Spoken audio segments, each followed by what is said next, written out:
વડોદરા મહાનગરપાલિકાની દબાણ શાખાની ટીમ દ્વારા વોર્ડ નંબર 13ના ગેરકાયદેસર દબાણો દૂર કરવાની કાર્યવાહી હાથ ધરવામાં આવી। વડોદરા શહેરમાં વહીવટીતંત્ર અને શાસકો સ્ટ્રીટ વેન્ડર પોલિસીનું અમલીકરણ કરતા નથી।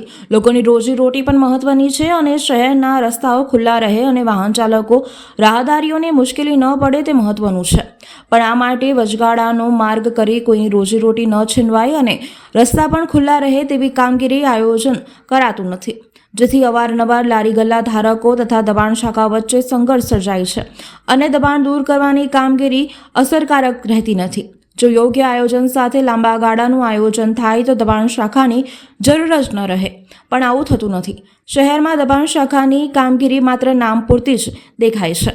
શહેરના ખંડેરાવ માર્કેટ 4 રસ્તાથી જયરત્ન 4 રસ્તા તથા પથ્થરગેટથી શહીદ ભગતસિંહ ચોક દુધવાડા મહોલ્લા સુધી દબાણો દૂર કરવાની કામગીરી કરવામાં આવી હતી। હંગામી લારી ગલ્લા અને રોડ પર મૂકેલા સાયકલ જમા કરી લેવામાં આવ્યા હતા। કામગીરી દરમિયાન પોલીસ, એસઆરપીની ટુકડી, દબાણ શાખા અને વોર્ડની ટીમ જોડાઈ હતી। સમગ્ર કામગીરી સંદર્ભે વિસ્તૃત માહિતી આપવામાં આવી હતી। ખંડેરાવ માર્કેટ 4 રસ્તાથી ખંડેરાવ માર્કેટના પાછળના વિભાગ અને જયરત્ન 4 રસ્તા સુધી આરવી દેસાઈ રોડ અને આરવી દેસાઈ રોડથી પથ્થરગેટથી શહીદ ભગતસિંહ ચોક અને દૂધવાલા મોહલ્લા સુધી વોર્ડ નંબર 13ના એરિયાની અંદર એન્ક્રોચમેન્ટ રિવર્સની ડ્રાઈવ લેવામાં આવેલી। એમાં પોલીસની ટુકડી, એસઆરપીની ટુકડી, દબાણ શાખા અને વોર્ડની ટીમ સાથે રહીને કામગીરી કરવામાં આવેલી છે। હંગામી લારી ગલ્લા અને રોડ પર પડી રહેલા સાયકલો એ જમા લેવામાં આવી।